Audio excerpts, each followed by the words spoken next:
Hello, and welcome back to another episode of the Western Canon Challenge, where we are reading the entirety of the Western Literary Canon out loud. Today we are on to part 2 of Journal Collection number 29 by Ralph Waldo Emerson. This particular collection dates from the year 1838, when the writer was 34 and would turn 35 in May. We are up to April 20th, so about a month before Emerson's 35th birthday. And with that said, I will go ahead and start by reading that entry from April 20th. Last night, ill dreams. Dreams are true to nature and like monstrous formations, such as the horse hoof divided into toes, show the law. Their double consciousness, their sub and objectiveness is the wonder. I call the phantoms that rise the creation of my fancy, but they act like volunteers and counteract my inclination. They make me feel that every act, every thought, and every cause is bipolar, and in the act is contained the counteract. If I strike, I am struck. If I chase, I am pursued. If I push, I am resisted. I have mentioned the fine persons I have seen, but I must add human nature's postscript, that persons, unless they be of commanding excellence, do not rejoice heads as old as mine like thoughts.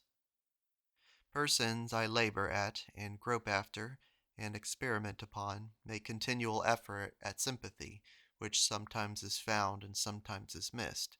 But I tire at last, and the fruit they bring to my intellect or affections is oft small and poor. But a thought has its own proper motion, which it communicates to me, not borrows of me, and on its Pegasus back I override and overlook the world.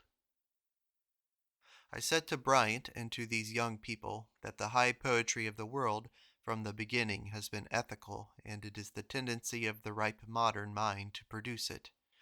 Wordsworth's merit is that he saw the truly great across the perverting influences of society and of English literature, and though he lacks executive power, yet his poetry is of the right kind. He shows, and is the tendency. As I think no man could be better occupied than in making up his own Bible by hearkening to all those sentences which now here, now there, now in nursery rhymes, now in Hebrew, now in English bards, thrill him like the sound of a trumpet. So I think the true poetry which mankind craves is that moral poem of which Jesus chanted to the ages stanzas so celestial, yet only stanzas. The epos is not yet sung. That is the gospel of glad tidings kings and prophets wait for. Cudworth is a magazine or album of such. Herbert is its lyricist. Milton, Marvell, Shakespeare, Orpheus, Hesiod, and the dramatists, Zoroaster, Vedas, Confucius, Plato.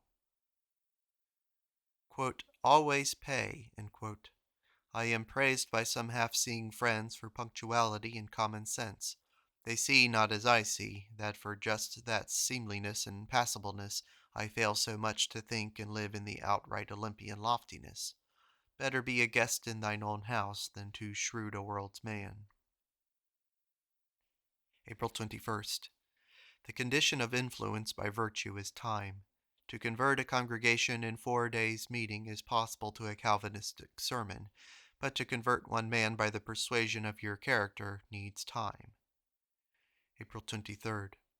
This tragic Cherokee business, which we stirred at a meeting in the church yesterday, will look to me degrading and injurious, do what I can. It is like dead cats around one's neck. It is like school committees and Sunday school classes and teachers' meetings and the whole Warren Street Chapel and all the other holy hurrahs. I stir in it for the sad reason that no other mortal will move, and if I do not, why it is left undone. The amount of it, be sure, is merely a scream, but sometimes a scream is better than a thesis. Last night the old question of miracles was broached again at the teachers' meeting, and shown up and torn up in the usual manners. They think that God causes a miracle to make men stare and then says, "Here is truth." They do not and will not perceive that it is to distrust the deity of truth, its invincible beauty, to do God a high dishonor, so to depict him. They represent the old trumpery of God sending a messenger to raise man from his low estate. Well, then he must have credentials, and miracles is the credentials. I answer, God sends me messengers always.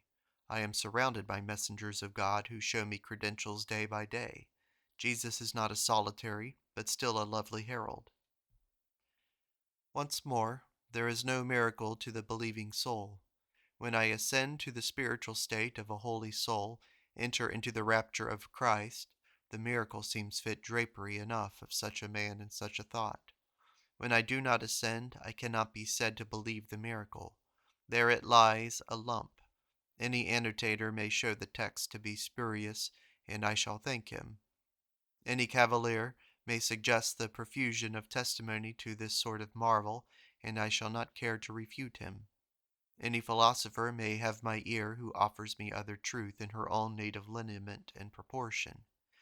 It is idle to represent the historical glories of Christianity as we do.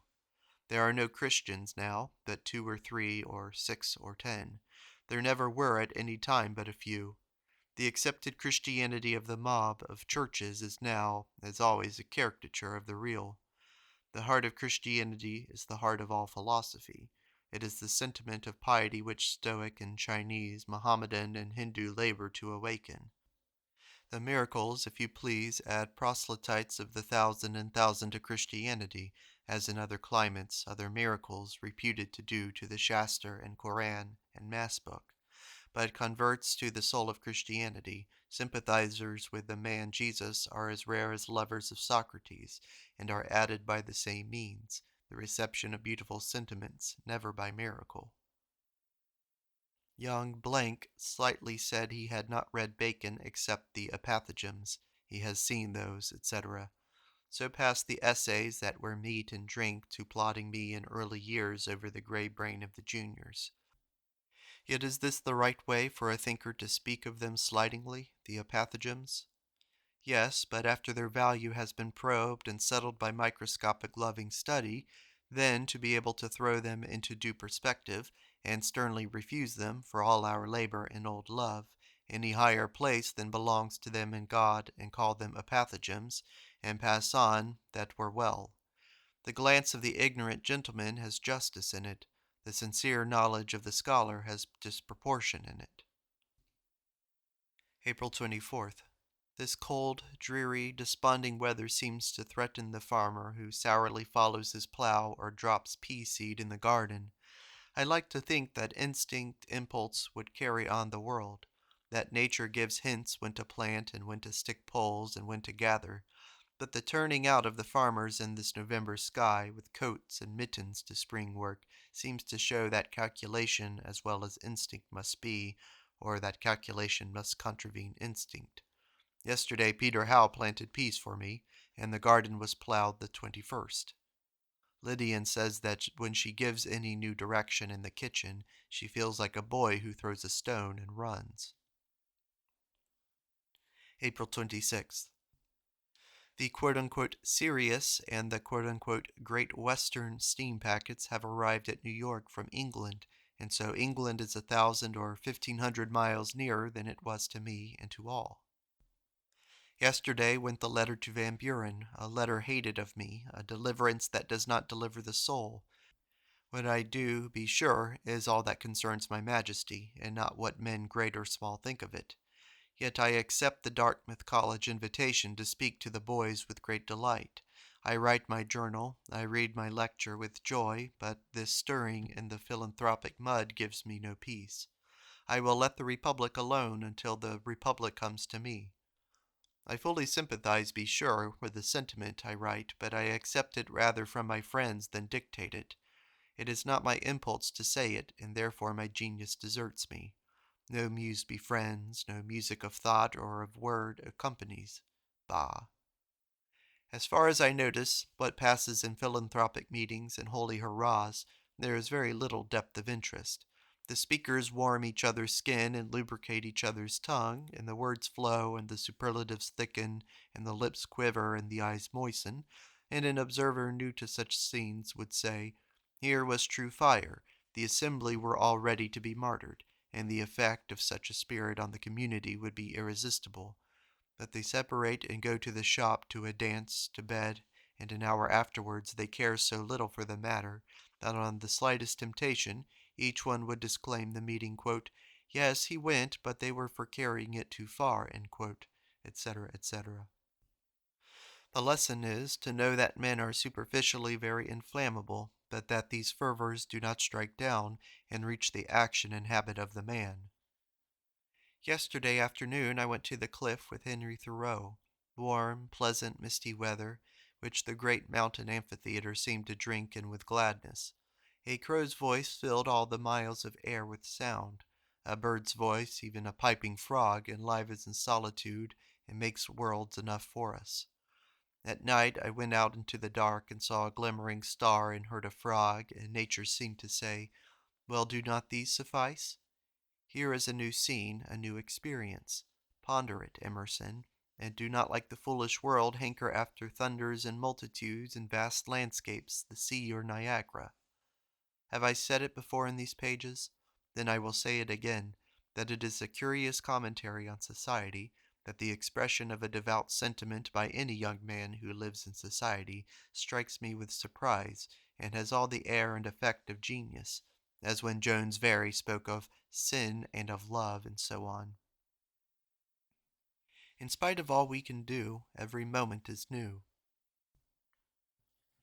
Lydian came into the study this afternoon and found the towerlet that Wally had built half an hour before of 2 spools, a card, an owl case, and flower box top, each perpendicularly balanced on the other, and could scarce believe that her boy had built the pyramid, and then fell into such a fit of affection that she lay down by the structure and kissed it down and declared she could possibly stay no longer with Papa, but must go off to the nursery to see with eyes the lovely creature, and so departed. April 30th. Saturday, Cyrus Warren set out 41 white pines, 2 hemlocks, 1 white maple, and 2 apple trees in my lot. Yesterday at Waltham, the kindness and genius that blend their light in the eyes of Mrs. Ripley inspire me with some feeling of unworthiness, at least with impatience of doing so little to deserve so much confidence. Could not the natural history of reason or universal sentiment be written? One trait would be all that is alive and genial in thought must come out of that. Here his friend B.F. grinds and grinds in the mill of a truism, and nothing comes out but what was put in. But the moment he or I desert the tradition and speak a spontaneous thought, instantly poetry, wit, hope, virtue, learning, anecdote all flock to our aid. This topic were no bad one for the Dartmouth College boys whom I am to address in July. Let them know how prompt the limiting instinct is in our constitution, so that the moment the mind by one bold leap, an impulse from the universal, has set itself free from the old church, and of 1,000 years of dogma, and seen the light of a moral nature, say with Swedenborg, on the instant the defining lockjaw shuts down his fetters and cramps all around us, and we must think in this genius and speak in the phraseology of Swedenborg, and the last slavery is even worse than the first. Even the disciples of the new unnamed or misnamed transcendentalism that now is, vain of the same, do already dogmatize and rail at such as hold it not, and cannot see the worth of the antagonism also.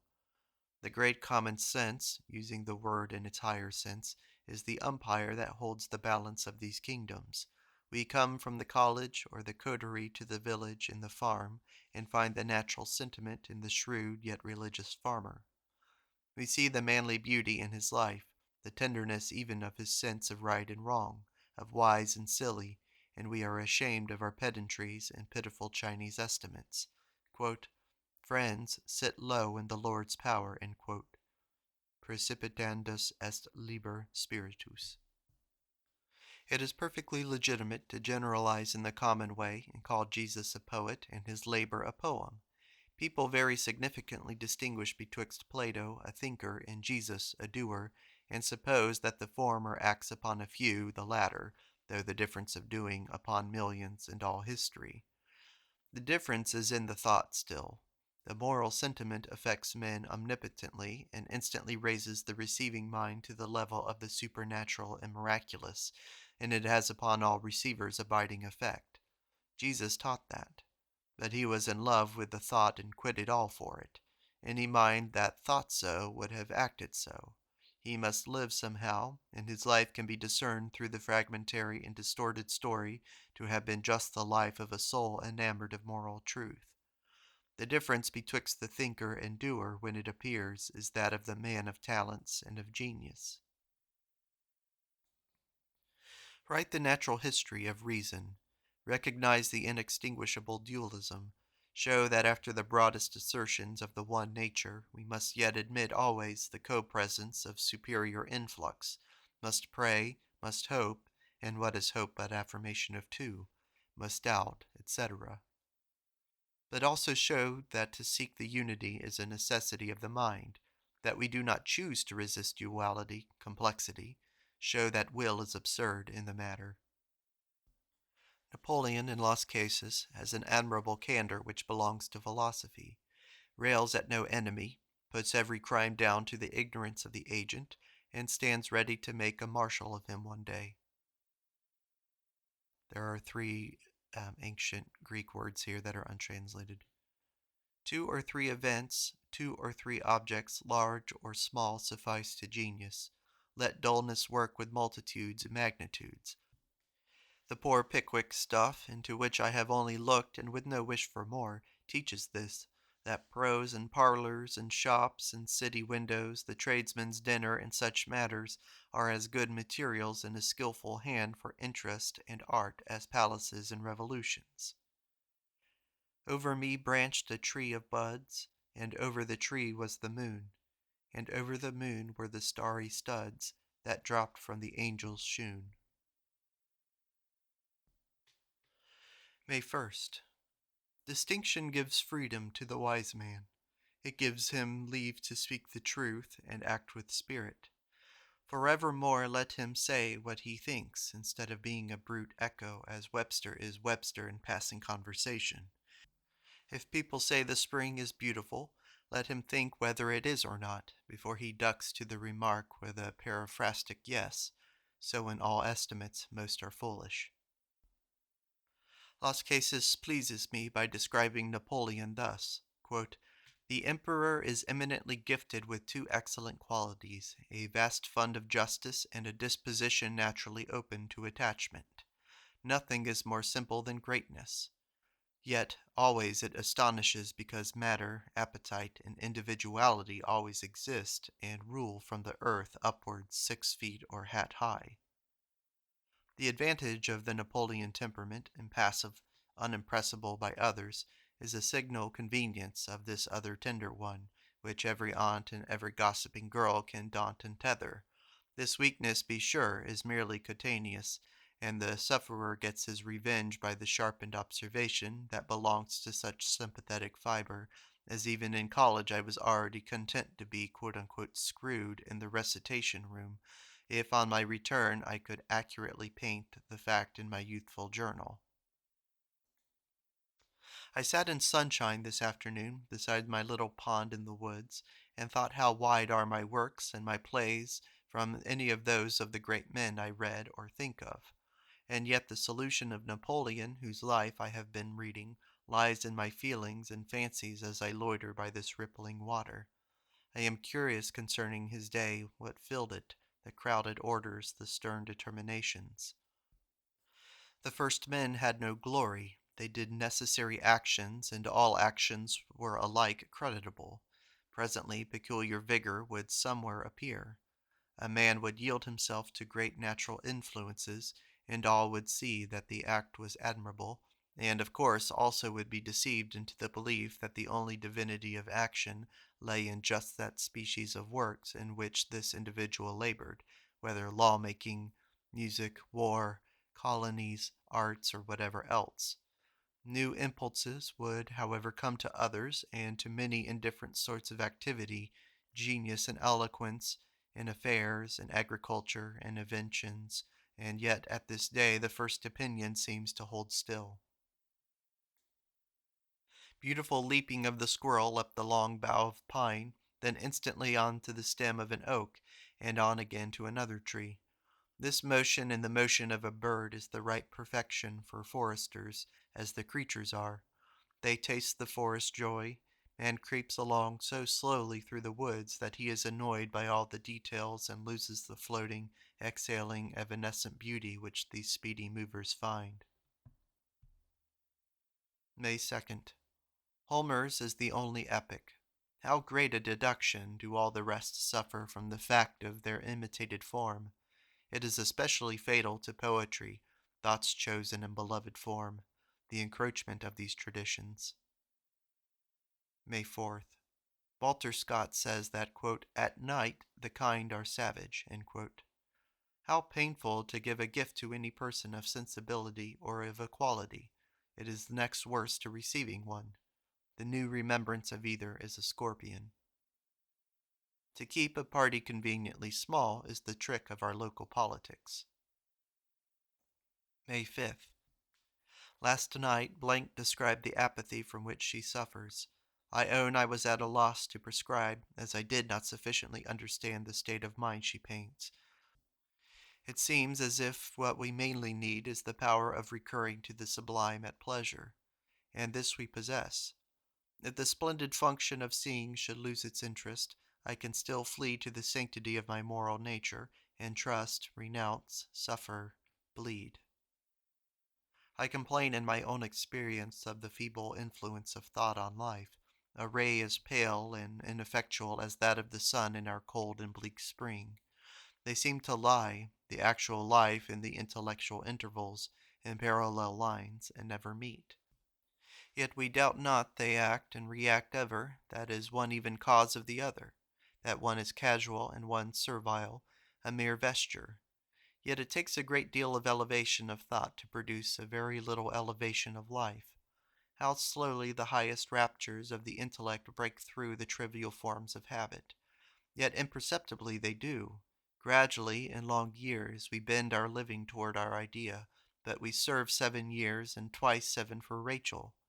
If Mr. G., that old gander, should now stop at my gate, I should duck to him as to an angel and waste all my time for him, etc., etc., instead of telling him, as truth seems to require, that his visit and his babble was an impertinence, and bidding him be gone.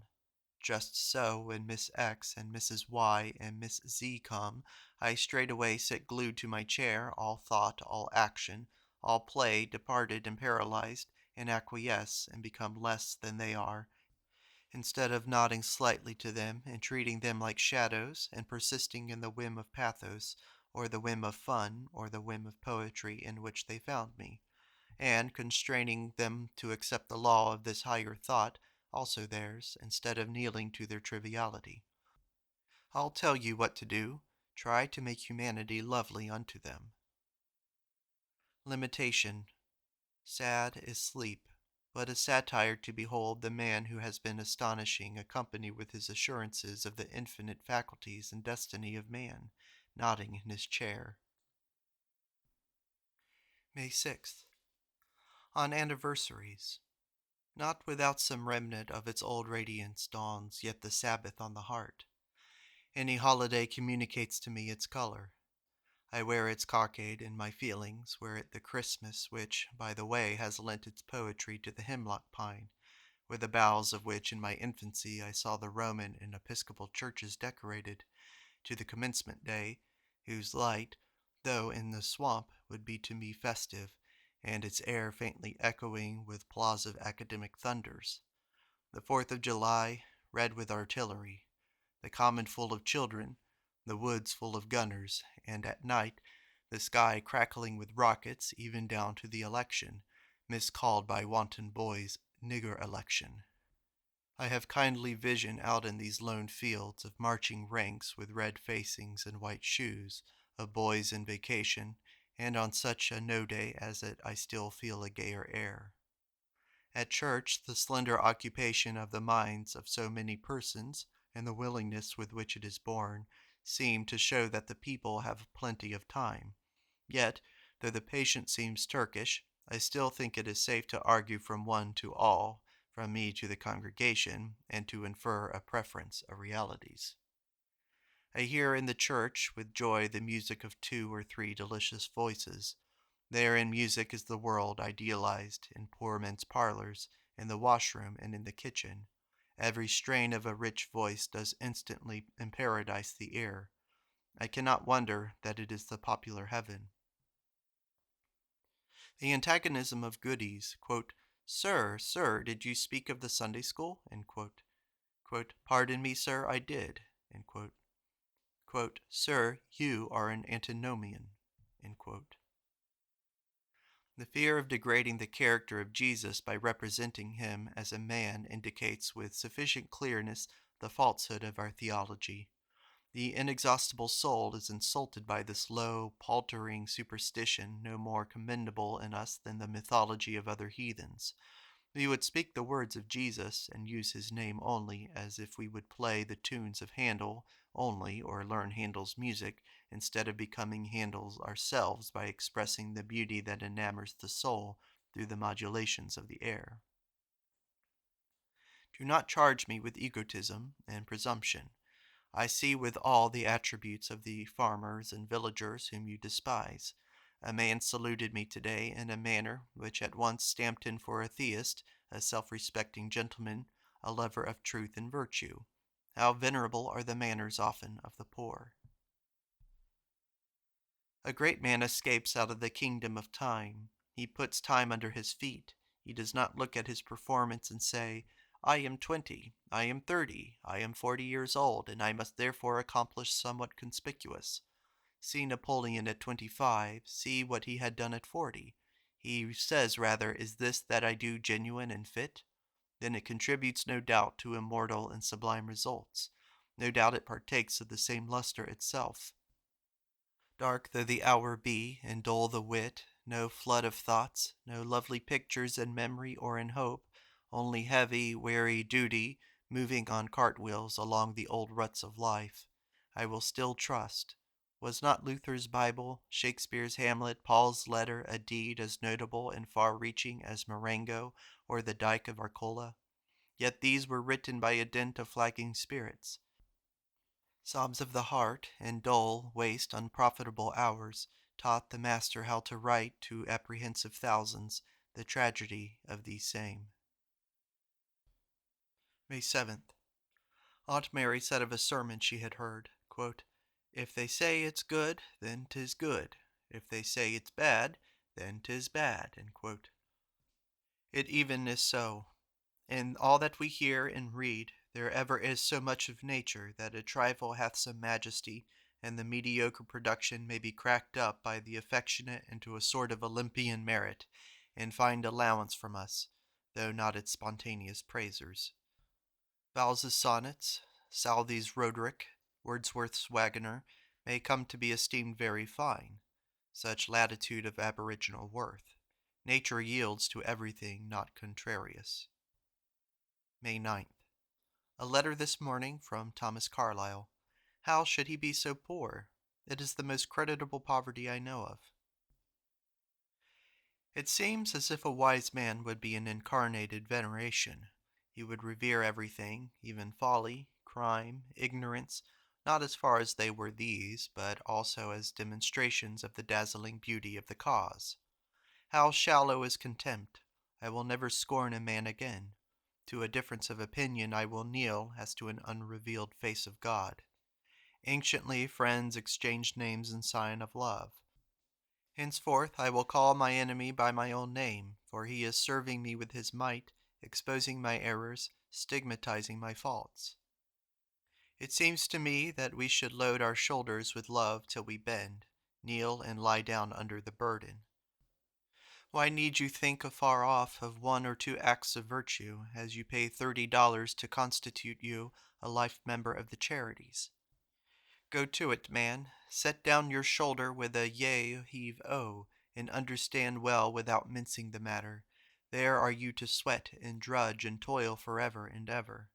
Condition, your private condition of riches or talents or seclusion, what difference does that make? As a man that once came to summon my brother William and me to train replied to the excuse that we were instructors of youth, Well, and I am a watchmaker. It is not other people's wants, but your wants that crave devotion. You will find, be your condition what it may, that the world, your native world, is a poor beggar, naked, cold, starving, sick, whom you must clothe, warm, feed, and restore. Unless you kill yourself, you cannot get out of the sight of its wants, nor out of the hearing of its piteous moanings. You are rich, you are literary, you lament you have not the helping hand. I think no wise man will ever be rich. None, that is, will have anything at his disposal, for, unless he had the riches of nature at hand, he could not supply all the needs that look to him for relief. Friends near and friends afar, brothers, cousins, parents, virtuous men unkindly used by the world, bereaved women and children, beside that creative charity which will never let us be, but as if out of the wantonness and ingenuity of goodness, is contriving objects and inventing new subscription papers. The richest man needs to economize his clothes, his pay, his house labor, wear the white seam, the soiled hat of his fellow's need, if not of his own. I must regard the old coat, the dusty shoes, the weary limbs of the man frugal from benevolence, as luminous points that ray out glory to all the sundered friends he loves and serves. The call comes. Death and rates, men say, are sure. These poor rates are surest of all. They knock at every door. They go to every room. They levy a poll tax. Fool, you will not decline it. Then look ahead a little and see that this ugly beggar is the deity in disguise. This sturdy beggar that takes substance and time and pleasure and peace is enriching you by everything he seems to take. He has given you learning and wit and sympathy and insight and noble manners, and the blessing of every eye that sees and ear that hears you. How came that great heart to such a huge compass of love? How many but because it has loved and served so many that it is now charged with the life of thousands of countries, of races? Another thought of like color has affected me. You have good philosophy and disdain the feeble routine and mere verbal learning and ritual virtue of the school and the church. Well, beware of antinomianism. All men have a slight distrust of your novelties, and think you do not esteem the old laws of true witness, just dealing, chaste conversing, as much as they. They have some reason, for as they make a bad use of their old truths, so we make a bad use of our new ones. They know that we have brought with us clinging temptations that whisper so softly by night and by day in lonely places, in seductive company, and they query whether the loss of the old checks will not sometimes be a temptation which the unripeness of the new will not countervail. Therefore, if you hear or read a word which galls you, which accuses you, be it to all ear. If it pricks your ear, it is for something. It points at a weak side, at a peccant humor, at a spiritual defect. Expose freely the place to the thorn, to the knife. May 10th. Caricatures are often the truest history of time, for they only express in a pointed, unequivocal action what really lies at the bottom of a great many plausible, public, hypocritical maneuvers. May 11th. Last night the moon rose behind 4 distinct pine tree tops in the distant woods, and the night at 10 was so bright that I walked abroad. But the sublime light of night is unsatisfying, provoking.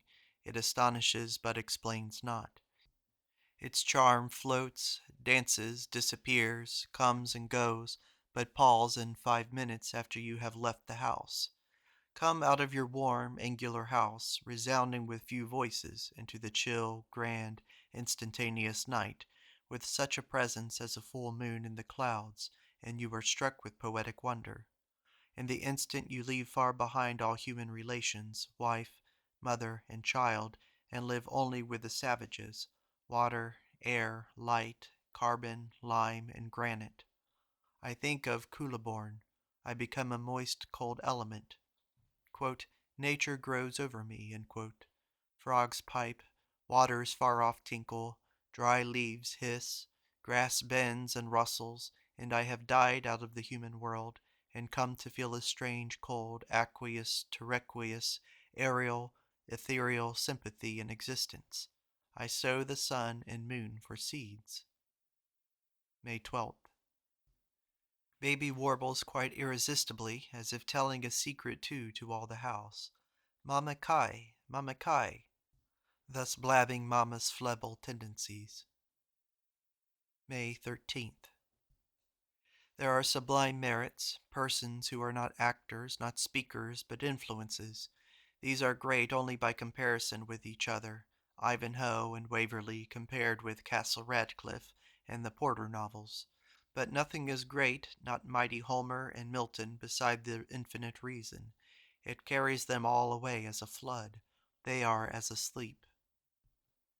Last night, walking under the pleasant cloud-strewn, dim-starred sky, I sought for topics for the young men at Dartmouth, and could only think of one thing, namely that the cure for bigotry and for all partiality is the recurrence to the experience that we have seen in our proper person, Robinson Crusoe and St. John, Dr. Pedant and Sardanapalus. In the hour of spiritual pride, when unsuspecting, and as it were of course, we don the judgment robes, let it qualify the sentence that damns my brother, that I have been him, and presently shall, very naturally, become him again. May 14th. What do we chiefly recommend to the student? Solitude, silence. Why? That he may become acquainted with his thoughts. It is yourself which is the self of all, whereof all wish to know, and it is solitude and virtue which can furnish farther informations. Another example of the Instagen is the fine admonition in Sprague's Centennial Ode in Boston, in which the present generation are told that their part in history is not to shine like their fathers, but to be obscurely good. How simple the causes of how various effects!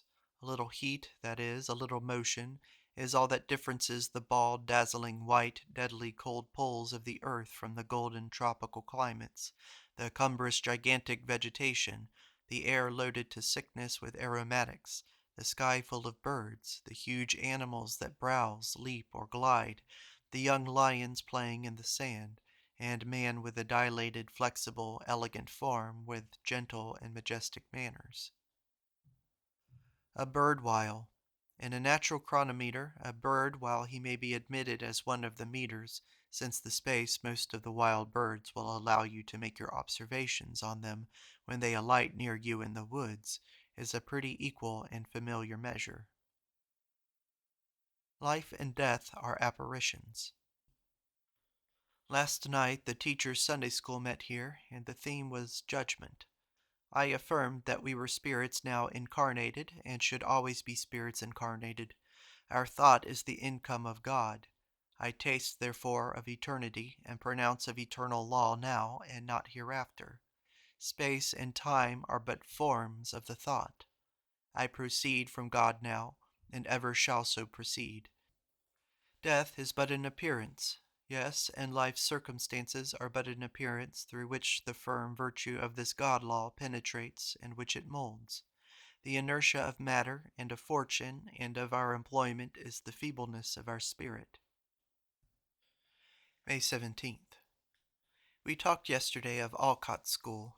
John S. Dwight thought he should not feel the less certain of the good influence of his teaching on the boys, though he never recognized it. Yes, that is right. The unspoken influence of nature we know is greatest, yet we do not recognize and specify it in the man, and Alcott's aim is to make a spoken teaching that shall blend perfectly therewith. May 18th. The public necessarily pick out for emulation of the young men the Oberlins, the Wesleys, Dr. Lowell, and Dr. Ware, but with worst effect. All this excellence kills beforehand their own. They ought to come out of their work ignorant that ever another had wrought. The young preacher comes to his parish, and learns there are 300 families which he must visit, each once a year. Instead of groping to get exactly the old threads of relation to bind him to the people that bound his venerable predecessors, let him quit all leather and twine, let him so highly and gladly entertain his most poetic and exhilarating office as to cast all this nonsense of false expectation and drivelling Chinese secondariness behind him, and acquaint them at first hand with deity. Scorn trifles. Leave to the man-milliners the question of coat and hat and gown, the color of your dress, the mode of writing, of the question of dancing, of parties, and all the jackstraws on which doctors have debated. The sailor, damns the proprieties, It is the only good sense on the subject, though coarse the expression. It is an infallible sign of the torpidity of the priest and poet soul when the minor faculties of taste and of decorum emerge into distinct consideration. May 22nd. Dr. Jackson once said that the laws of disease were as beautiful as the laws of health. Our good Dr. Hurt came to me yesterday before I had yet seen Dr. Ripley, yesterday represented as in a dying condition, with joy sparkling in his eyes. "And how is the doctor, sir?" I said. "I have not seen him today," he replied, "but it is the most correct apoplexy I have ever seen, face and hands livid, breathing sonorous, and all the symptoms perfect," and he rubbed his hands with delight. May 24th. To S. M. Fuller. Dwight came here, and we got as far as speech this time. I think I told you that between him and me, as chances so often with those we reckon intelligent, a good understanding was supposed, not certified. But I find him now a very accurate mind, active and genial, with fine moral qualities, though not of great reading or variously cultivated. What is a great satisfaction, too, he has his own subject, music. A man must never ask another for an aim. I was at Medford the other day at a meeting of Hedges' Club. I was unlucky in going after several nights of vigils, and heard as though I had heard not, and among gifted men I had not one thought or aspiration. But Alcott acquitted himself well, and made a due impression. So the meeting was good. I nevertheless read today with wicked pleasure the saying ascribed to Kant that, detestable was the society of mere literary men. It must be tasted sparingly to keep its gusto. If you do not quit the high chair, lie quite down and roll on the ground a good deal, you become nervous and heavy-hearted. The poverty of topics, the very names of Carlyle, Channing, Cambridge, and the reviews become presently unsupportable. The dog that was fed on sugar died. So all this summer I shall talk of Chenangoes and my new garden spout. Have you heard of my pig? I have planted 44 pine trees. What will my tax be this year? And never a word more of Goethe or Tennyson. May 26th. Nettled again and nervous by the wretched Sunday's preaching of Mr. Blank. You Cambridge men affect to think it desirable that there should be light in the people, but the elevation of the people by one degree of thought would blow to shreds all this nightmare preaching. How miserable is that which stands only in the wooden ignorance of villages. As the dull man droned and wound his stertorous horn upon the main doctrine of Christianity, the resurrection, namely, and how little it was remembered in modern preaching and modern prayers, I could not help thinking that there were two emphases that distinguish the two sorts of teachers: one, human life; two, thought. Those who remain fast in the first respect facts supremely, and thought is but a tool for them. Those who dwell in the second respect principles, and facts and persons in themselves they regard only as slovenly, unperfect manifestations of these. They care not for Christ, nor for death, nor for resurrection, except as illustrations. I found Hedge the other day fully disposed to agree with me in regard to the social position of domestics. The little village newspapers, I observe, stick in regularly every week paragraphs about the value of newspapers, which are true of the great newspapers, as the National Gazette or Boston Advertiser, but ludicrously untrue of these pert little country sheets. So Wordsworth, for a great man, has a great deal too much to say about what he, the poet, writes or does. How noble a trait does Miss Sedgwick draw in her Mrs. Hyde, when Lucy Lee says, "It makes people civil to speak to her." How we glow over these novels! How we drivel and calculate and shuffle and lie and skulk in life! In The Wood, God was manifest, as he was not in the sermon. In the cathedral larches the ground pine crept him, the thrush sung him, the robin complained him, the catbird mewed him, the anemone vibrated him, the wild apple bloomed him, the ants built their little Timbuktu wide abroad, the wild grape budded, The rye was in the blade. High overhead, high over cloud, the faint, sharp-horned moon sailed steadily west through fleets of little clouds. The sheaves of the birch brightened into green below. The pines needed their aromatics in the sun. All prepared itself for the warm thunder days of July. Realist seems the true name for the movement party among our scholars here. I at least endeavor to make the exchange evermore of a reality for a name. I say there is no teaching until the child is brought into the same place, state, principle in which you are. At dinner today we wickedly roasted the martyrs. I say that nothing is so disgusting in our days as nothing is so dog-cheap as martyrdom. Dr. A. or Mr. M., the Messieurs bookmakers, should be requested to prepare a work immediately on the duties of martyrs of all sizes and sexes. X, the abolitionist, came here to Concord, where every third man lectures on slavery, and being welcomed by some gentlemen at the church to Concord, replied, "Yes, we that turn the world upside down have come hither also." It reminds one of a sophomore's exclamation during a college rebellion, "Come, Bowers, let us go join those noble fellows." Next worst to the martyrs are the officers of the philanthropic societies who have just got letters from Antigua and so on. A woman's strength is not masculine, but is the unresistible might of weakness. June 2nd. Hostility, bitterness to persons or to the age indicate infirm sense, unacquaintance with men who are really at top selfish, and really at bottom fraternal, alike identical.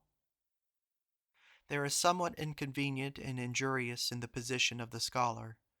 They whom his thoughts have entertained or inflamed seek him before yet they have learned the hard conditions of thought. They seek him that he may turn his lamp upon the dark riddles whose solution they think is scrawled on the walls of their being. This is the end of Part 2 of Emerson's Journal Collection number 29. In the next video, we will conclude Journal Collection number 29, and we will start at June 6th of this year, 1838, when the poet is 35 years old. Thank you for listening.